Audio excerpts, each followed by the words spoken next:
అందరికీ హాయ్ అండి. Welcome back to my channel.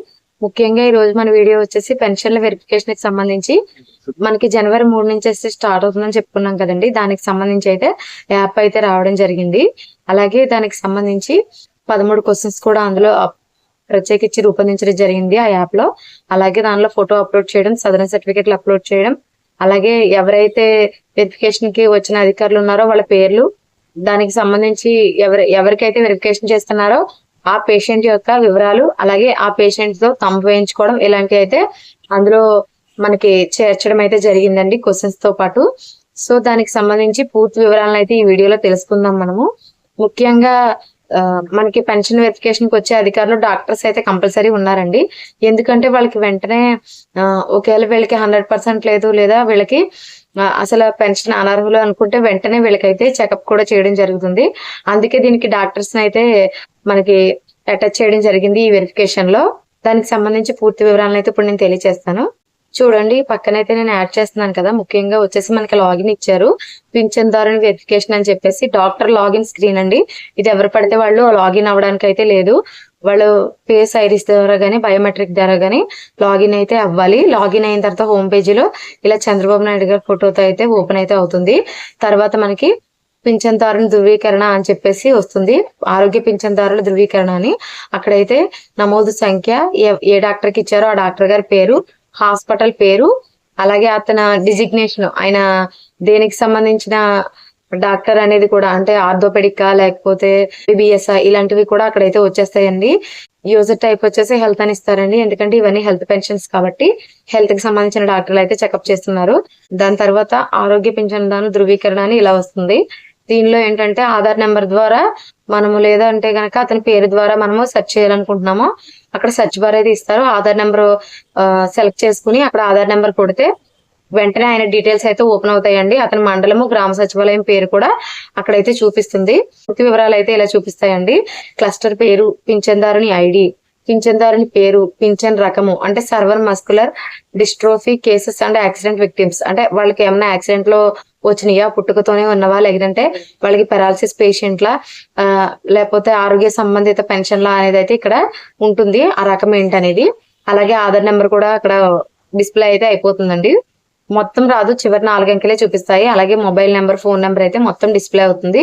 ఎప్పుడు మీరు ఆన్లైన్ చేయించుకున్న ఇచ్చిన నెంబరే డిస్ప్లే అయితే అవుతుంది. అలాగే ఏజ్ వస్తుంది, క్యాస్ట్ వస్తుంది, సచివాలయం కోడ్ వస్తుంది, సదరం నెంబర్ ఐడి కూడా వస్తుందండి. అక్కడ ఇష్యూ తేదీ, మీకు ఎప్పుడు సదరం అనేది ఇచ్చారు, అలాగే మీ వైకల్య రకం, మీరు ఒకవేళ పెరాలసిస్ పేషెంట్సా, డయాలసిస్ పేషెంట్సా, లేకపోతే యాక్సిడెంట్ లో కాలిపోయిందా, పుట్టుకతో వచ్చిందా అనేది అయితే అక్కడ ఉంటుందండి. తర్వాత వచ్చేసి పింఛన్దారుని వివరాలు వస్తాయి. జిల్లా పేరు, మీ మండలం పేరు, గ్రామ సచివాలయం పేరు, పింఛన్దారుని ఐడి, పింఛన్దారుని పేరు, పింఛన్ రకము, ఆధార్ నెంబరు, మీ పెన్షన్ రేటు, అంటే కొంతమందికి 10,000, కొంతమందికి 15,000 కదండి. సో అక్కడైతే ఇచ్చేస్తారు. సచివాలయం కోడ్, సదరం ఐడి వస్తుంది. అలాగే ఇష్యూ తేదీ, అది ఎప్పుడు ఇష్యూ చేశారు, వైకల్యం యొక్క రకము, శాతం అని అడుగుతారండి. అక్కడ 85%, 95%, 100% అనేది అయితే అక్కడ వస్తుంది. అలాగే ఇక్కడ ఆరోగ్య పింఛన్దారుల ధృవీకరణ, ఇక్కడ ముఖ్యంగా ఇక్కడే చూస్తారండి. ఇక్కడ నుంచే క్వశ్చన్స్ స్టార్ట్ అవుతాయి. సెవరల్ మస్కులర్ డిస్ట్రోఫీ, మీకు ఉందా లేదా, అవును ఉంటే అవును అని పెడతారండి, లేదంటే లేదు అని పెడతారు. అలాగే సెరెబ్రల్ పెరాలసిస్, అంటే ఒక పక్క మాత్రమే పెరాలసిస్ ఉందా, లేకపోతే 2 పక్కల ఉందా, అసలు లేదా అనేది కూడా ఇక్కడ చూస్తారు. అలాగే అందులో అసలు ఆ రకాలు ఏంటి, మనకి దగ్గరగా ఒక 5-6 రకాల వ్యాధులకు సంబంధించి ఇస్తున్నారు కదండి ఇవి. ఆ రకాలన్నీ కూడా ఇందులో అయితే చూపిస్తారు. అందులో వీళ్ళు ఏదైతే కనుక అది ఖచ్చితంగా అయితే సెలెక్ట్ అయితే చేయాలి. అలాగే రిమార్క్, బెడ్ రిడెన్, అంటే వీళ్ళు బెడ్ పేషెంట్స్, బెడ్ కి మాత్రమే పరిమితమై ఉన్నారు, నడవలేరు అనేది ఉంటే మీరు ఇచ్చి ఉంటే గనక కింద మళ్ళీ అడుగుతారండి ఇది నిజంగా ఉందా లేదా అని. అయితే మీకు ఒకవేళ ఉంటే అవునని పెడతారు, లేకపోతే లేదని పెడతారు.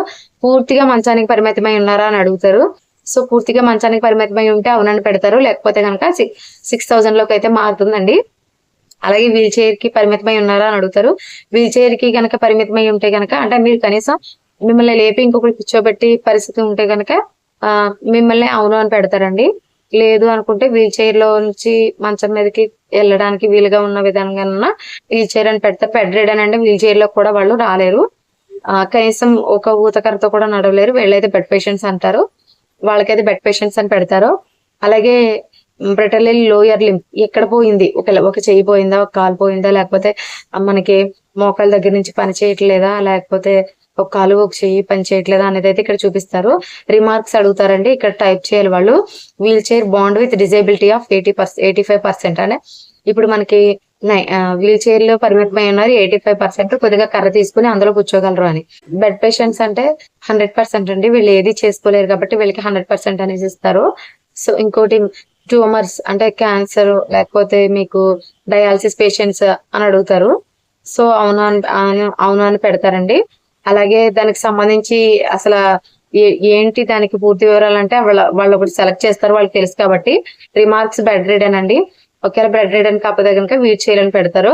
కాజెస్ ఆఫ్ డిసేబిలిటీ అంటే వాళ్ళకి పుట్టుకతో వచ్చిందా, చెప్పాను కదండి మీకు ఇందాక, పుట్టుకతో వచ్చిందా లేకపోతే యాక్సిడెంట్ వల్ల వచ్చిందా లేకపోతే ఆరోగ్య సంబంధిత కారణాల వల్ల వచ్చిందా అని. అయితే ప్యూర్లీ బెడ్ రిడనా లేదా వీల్ చైర్ బాండింగ్ అని అడుగుతారండి. తర్వాత పర్సెంటేజ్ ఆఫ్ 85% 100% ఉందా, మీకు 85% పైనే ఉందా అని అడుగుతారు. 85% పైనే ఉందని ఇస్తే మాత్రం మీకు 15,000 వచ్చే అవకాశం ఉంటుందండి. అలాగే పింఛన్దారుని పెన్షన్ కొనసాగించడానికి సిఫార్సు చేస్తున్నారా, లేదు ఇప్పుడు ఆయన ఏదైనా పని చేసుకోగలుగుతున్నారా అనేది అయితే ఇందులో అడుగుతారు. ఆయన అవును అని పెడితేనే పెన్షన్ వస్తుంది. డాక్టర్ గారు అబ్జర్వేషన్ రిమార్క్స్, ఆయనకి లేదు వీళ్ళకి అంతగా లేదనిపిస్తుంది, బాగానే నడుస్తున్నారు కానీ ఇలా పెన్షన్ తీసుకుంటున్నారు అనేది అయితే ఇక్కడ రాయాలండి. అలాగే పెన్షన్దారుని ఫోటో అయితే క్యాప్చర్ చేసుకుంటారు ఈ యాప్ లో. అలాగే మనకి యాక్సిడెంట్ లో పోయిన కాలు కానీ లేదా స్పైనల్ కార్డ్ కానీ వెన్నెముక కానీ దెబ్బతిన్న వాళ్ళు ఉంటారు కదండి, వాళ్ళకి సంబంధించి అయితే ఇలా అడుగుతున్నారు. సెవరల్ మస్కులర్ డిస్ట్రోఫీ అని అడుగుతున్నారు. అంటే వీళ్ళకి ఏమైనా వ్యాధుల వల్ల వచ్చిందా అని. దానికి కాదు అని పెడతారు. యాక్సిడెంట్ విక్టిమ్స్ అంటే అవునని పెడతారు. స్పైనల్ ఇంజురీ అంటే అవునని పెడతారు. అలాగే క్వాడ్రిప్లెజియా అని దీనికి సంబంధించి ఉంటుంది కదా, దాన్ని సెలెక్ట్ చేసుకుంటారు. అలాగే రిమార్క్స్ వచ్చేసి బెడ్ రిడన్. స్పైనల్ కార్డ్ పోయిన వాళ్ళు ఎవరికైనా బెడ్ రిడనే ఉంటుందండి. సో పోస్ట్ టెరమెటిక్ అంప్యుటేషన్ అంటే డాక్టర్ చూసిస్తారు. ప్యూర్లీ బెడ్ రిడన్ అంటే అవునని పెడతారండి. డిజేబిలిటీ పర్సెంట్ 85% పైనే ఉందా అంటే అక్కడ వాళ్ళకి డౌట్ వస్తే గనక కాదు అని పెడతారు, లేదంటే గనక అవును అని పెట్టేస్తారు. అలాగే మీరు పింఛన్దారునికి సంబంధించిన పెన్షన్ ని కొనసాగించడానికి సిఫార్సు చేస్తున్నారా అంటే అవునని అయితే పెడతారండి. డాక్టర్ అబ్జర్వేషన్ లో రిమార్క్స్ ఏమన్నా ఉంటే కనుక రిమార్క్స్ అయితే పెట్టేస్తారు. అలాగే ఫోటోదారుని పింఛన్దారుని ఫోటో అయితే క్యాప్చర్ చేస్తారు. దానికి సంబంధించిన డాక్యుమెంట్స్ కూడా అప్లోడ్ అయితే చేయాల్సి ఉంటుంది. ఇలా చూసారు కదండి, ఫోటో తీసుకుంటారు, డాక్యుమెంట్స్ అప్లోడ్ చేస్తారు.